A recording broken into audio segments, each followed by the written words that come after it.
Welcome to Our Spain Poco a Poco. Hi, Gaetano. How's it going? It's going bueno, Tanya. Et Bueno, tu? bueno, bueno. Very Bueno, good. bueno. Bueno, Good. bueno. Nutella, Nutella. Today we are going to talk about the Catedral de Santa Maria de Valencia, also known to us as the Valencia Cathedral, or to Spanish as plain up Catedral de Valencia. There you go. And we'll probably just call it the Valencia Cathedral from now on, just to keep it simple. Right. But I've also heard locals call it La Su, which means the sea, as in the Holy Yeah. See, since this would be the seat of the Right. Vatican in Seu, maybe? Valencia. Yeah. Well, and I didn't know that because I don't know anything. Well, I don't know much about the Catholic Church. So thank you for bringing that to the table. I did my time. I did my time in Catholic school. I did my time in Protestant church. So yeah, I don't know about these things. The scars are the same. Just They the pretty meaning's much a little are. different. Yeah. I think so. But our knowledge base differs slightly. But this bit, is yes. as much as I absolutely love visiting cathedrals and churches, and this one is no different. It is lovely and is in a beautiful part of the old part of Valencia, and it's gorgeous. You know, in a past episode, I think we were talking about our summer travels and stuff in these grand cathedrals, and I have to say I'm sorry to the Valencia Cathedral because I think I had stated before that I wasn't impressed with it. Oh, And uh-oh. because it's not like our other cathedrals in Spain. It's not big and grand and gaudy with, 20-story ceilings and huge statuaries and huge, what are those things called? Sarcophaguses around, it's not like that. And it's much more austere and simple. And I went to it recently. Our friend was in town and we just were walking by. And I was like, well, let's go in because he hadn't seen the Holy Grail, which we'll get into. But I walked into it and I was like, I have a newfound love for this church because it isn't like all the others. I wanted us to fit in. And now I really Right. love the individualism of the Valencia Cathedral, that it's calmer. It's awe-inspiring in a completely different way, right? It's not like money was just thrown at it repeatedly. Well, I do think money was thrown at it repeatedly, as we'll get into. But one of the things which I agree with you is that it is kind of built in to these other buildings and stuff. It's not one of these cathedrals that takes up all this space and you can see it from miles. I mean, you can see it from miles, but you don't walk across and see this massive building and all this stuff. So it is kind of built in a way that cathedrals are not often built into cities, I think. So it doesn't give you, you're right, you don't have that big impression when you get there, but it is a big building that has many architectural styles in it, which we'll get into. From it has Roman, Visigothic, Islamic, Christian. I mean, they just kept building, and that's exactly interesting. it's very added on, right? A lot of additions. They added on. So it also doesn't have that traditional shape many cathedrals have. Like it most of the cathedrals you go to, there was an original plan. Granted, things change and they may change the style and decoration, but there's this like kind of cross shape and you know what you're getting. 2 towers in the front. You don't have that here. No. So right? You just got this one tower, but you can be walking around and not be seeing it, kind of. Right. Which is, totally, I think, what you're kind of getting at is that it doesn't take up this massive amount of space that a lot of cathedrals do, that, and then you can walk around it. I mean, in England, I'm thinking of these big cathedrals and stuff. I mean, they have grass around them. You can walk around them. They're enormous. It's going to take you 10, 15 minutes to walk around the building. I mean, it's just enormous. And this is just kind of tucked in. It's cute. Right. And it's, like I said, it's not tall either. So even the plazas that surround it, it doesn't overtake the plaza. No. Like you go to the Granada Cathedral. I mean, that thing is tall. I don't know, 20 stories tall. That thing's huge. And you walk in, you're like, this thing towers. This is just, it is set off. And you're like, you can miss it. And I kind of now like it. Now I have a love for it. And there you go. This was the first time I actually really toured it too, which we'll get into. Yeah, and I haven't toured the inside. So you'll give your knowledge on that. I've walked up and down the tower several times now. But what's interesting about the cathedral here is that it has been a sacred site for a long time, but for different eras of religion and everything. So it has, like we were saying before, it's been layered over and over. And you will see archaeologically beneath today's cathedrals are layers from the Roman Forum and Temple, and a Visigothic episcopal complex, and a great mosque. And then when King Jaime I from Aragon entered Valencia in 1238, the mosque was immediately consecrated as a Christian church. But for several decades, the Christians were worshipping inside the former mosque before constructing a more traditional, like, Catholic cathedral, right? So you kind of have this, and you see that a few times in Spain in different places, I think, Right. this sort of combination, which I find absolutely fascinating. And you've experienced some of that in different parts of Spain, I think. Yeah, like Cordoba has the Yeah. cathedral that's actually was built in the middle of the mosque, which was Right. we've talked about that. I don't know how they did it, but they did it. But they did it. And, It's one way to do it too. So this combination of all these things is not necessarily unique, but obviously each one is unique in its own way, as is the beautiful Valencia Cathedral. And so the building of the cathedral, as we said, we were using the mosque, but attitudes came in, and so in 1262 is when the construction of the cathedral began under Jaime or James I, and it's really a product of many rulers in many centuries. There's Gothic models from Catalonia and southern France. It's light focused. It is very restrained and. In light, you mean? It's restrained in how much? Yeah, because it is this building, as we've said, that's kind of tucked in, so it doesn't have these massive light. Well, it doesn't have the massive stained glass, and it is a lower ceiling compared to many other cathedrals, right? And it is a gray stone throughout the thing, right? But it's a very light gray stone, which we'll get into because they refurbished it at some point, but again. But during Valencia's golden age, on Alfonso the Magnanimous. In the 15th century, he supported upgrades that was making more elaborate a little bit, making things more elaborate. Yes, everyone has to put their mark on. I mean, this doesn't change, right? I mean, we're seeing a lot of that now. Like everyone's got to put their mark on things. Yeah, they got to put their names on things they don't belong. But right, so it's important. And a few hundred years later, we're talking about somebody that did that. So. Yeah. Right. And then the Renaissance chapels were added, and as those humanistic ideas were spreading around Europe. Right. And then you have the 17th and 18th centuries where the Baroque architects come in and they start reshaping some of the facades and interiors to match their counter-Reformation ideals. So it's very... you've got a lot going on there. I'm assuming they also have an audio tour. Did you do that? I did not do the audio tour. But they have it, right? They do have one, yes. Right when once you pay, you walk in there. Go to your left. They've got the audio tour, and so I did not do that. Yeah. What this time? I had been to the cathedral before, but it was to run in to see the Holy Grail. This time we walked around, and there is a side off the cathedral that many stairs and elevator, and they actually take you down under. You can go underneath and you see the different elements from the past. You see ruins from the Islamic times and the other, and there's bones and things down there as well. Okay. We love some bones in this house. Yeah, we've talked about some this catacombs and yes. I mean, it's nice that it's all there to see, that it wasn't just, either destroyed or built over so that you can't see it. And the other thing that's interesting is, I mean, one of the things I love about walking around Valencia and around Spain is doors. And not just of cathedrals, but in general. We got some beautiful doors around here when you're walking in. Wow. Entryways, really. And the cathedral is, no different. Right. So there are gorgeous ones. Gorgeous doors. So there's the Puerta de Palau. And that is a Romanesque, thick walls, round arches. And that was built very soon after the conquest, when Christian rulers still feared instability. So I not sure how that relates to the doors, but you got to have something big and strong in order to make sure that nothing gets destroyed.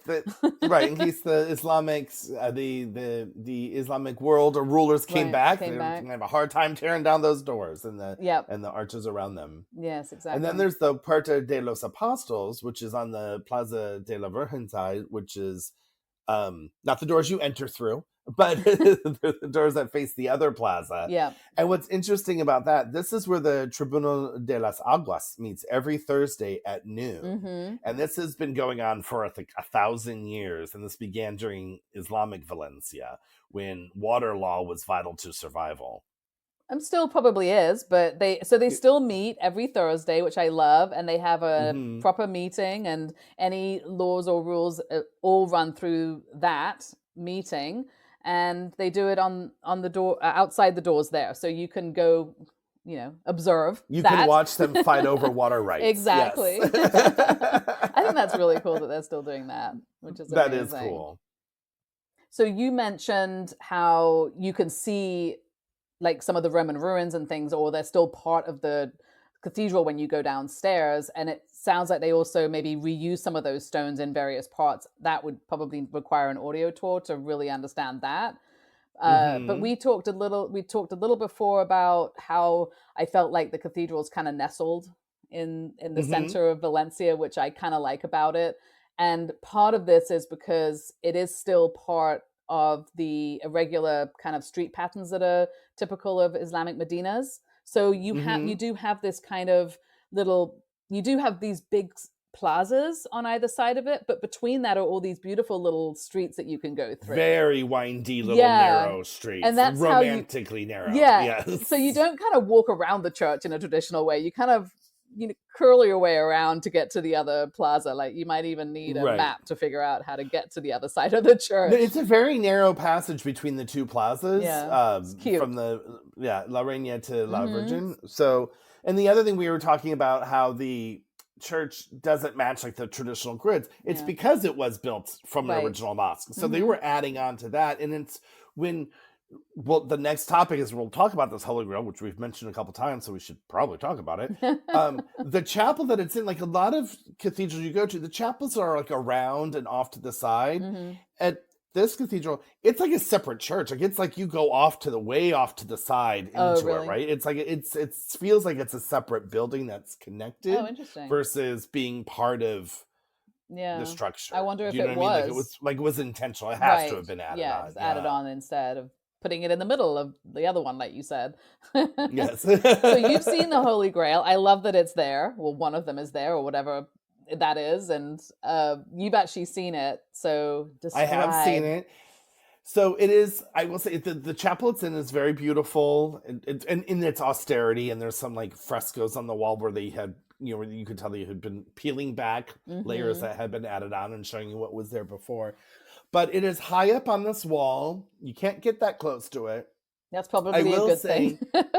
It's very gilded, so the light reflects. So it's hard to actually see it, to be honest, because there's this the Holy Grail is just the agate cup, and then in sometime in the 15th century, someone, I think it was the 15th century, I don't know when, but someone decided that the thing needed to be in gilding. So it's on this big stand and stuff. Like Jesus wasn't walking around with this, this golden chalice. Yeah, as it is now. No. It was just a cup, etched out of, carved out of stone, right? That makes more sense, yes. So it's very gilded and it's up there, but it is impressive to see. And also because it is one of the ones that two popes have recognized as being the true Holy Grail and have used it in masses. And maybe because it's more simple and it makes more sense that perhaps it could be the original.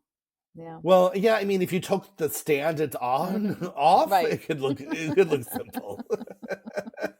Oh my goodness. Well, it sounds like something worth seeing, even if it's a little far away to really get up close. I mean, for any Monty Python fan, you have to come to Valencia to see it. Yeah, this is true. Or Indiana Jones, I guess. Wasn't he searching for the Holy Grail as well? Was he? I felt like one of those old movies. Indiana Jones and the Holy Grail? I don't know. I don't remember all those movies. Well, anyway, it was something that was missing. Is that like Romancing the Stone? That was another one. Oh, maybe it was Romancing the Stone. Either way, it was lost. Anyway, we found it. It's here. We found it. It's here. Maybe another Poco will do the Holy Grail, the whole history of what it is. Right. Yeah. Not today, kids. Okay, so we've talked about the cathedral Mhm. and all of that stuff, which I've seen. Now you've done the thing that I haven't done because I'm not going to do it, which is the bell tower, Why are the you El not going to Micalet, do it? because it sounds terrifyingly stressful, and you're going to explain why. Because you've explained it to me over lunch one day, and I'm like, yeah, I'm not doing that. Well, I will say it is 200 steps up, and the view from up there is well worth it. I will say for myself. I've done it. It's one of those things that I've had to do now, I think 2 or 3 times with friends that have come to visit. Okay. And it's, we've had people stay at the bottom that didn't want to do it, but it's beautiful up there. And they're open from 10 a.m. to 6:45 daily. So if you go towards the end of the day and if you're at a time of year when the sun's starting to go down at that time, Mm-hmm. if you can schedule your whole year around it, Okay. that is a really nice time to be up there. You can see the whole of Valencia, 360 But you want to go at degrees. dusk and see sunsets and I think it was nice. sky Yeah, colors. So about this time of year would be perfect. exactly. By the way, we're speaking in February-ish. Yeah, and right frankly, now, so. it's 207 steps, and there's a lot of people going up and down. I wouldn't be doing that in July or August. No, Because not no, only is no. you're gonna be hot, everyone else is hot, and we know what that leads to. Stinky. Mm-hmm. So that's what I would do. I would do it more in the winter. But it's you can see everything from up there. It's absolutely gorgeous. It's quite a large space, and it's got it's safe. So you can take younger children up there. You don't have to worry about it.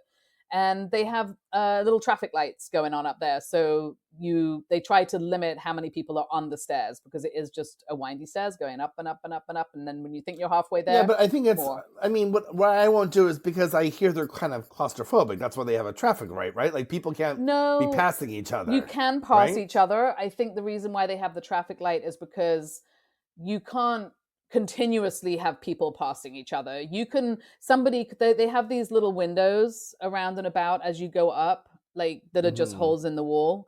And so people sometimes stop to look, and you can pass people that are doing that.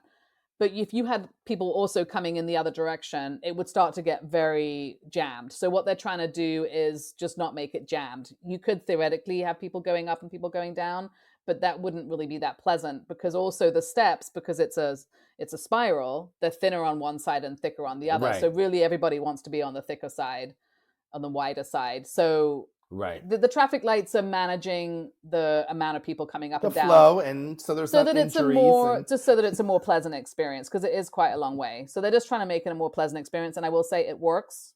And it only costs €3 to go up, and I would highly recommend it if you feel like it.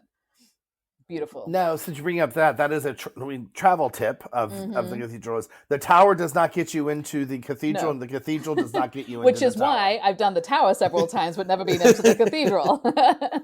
Well, pro tip for you. Mhm. So I had not gone into the cathedral before. Now, we had seen the Holy Grail when friends were visiting before, because if you time it right and there's a mass going on, you just sneak in for the mass and you don't pay the entrance I fee. don't think you should be sharing that kind of information. I think it's fair enough to pay like €1 It's not €1. It's 9-10 euros. It's a lot of money to go into the cathedral.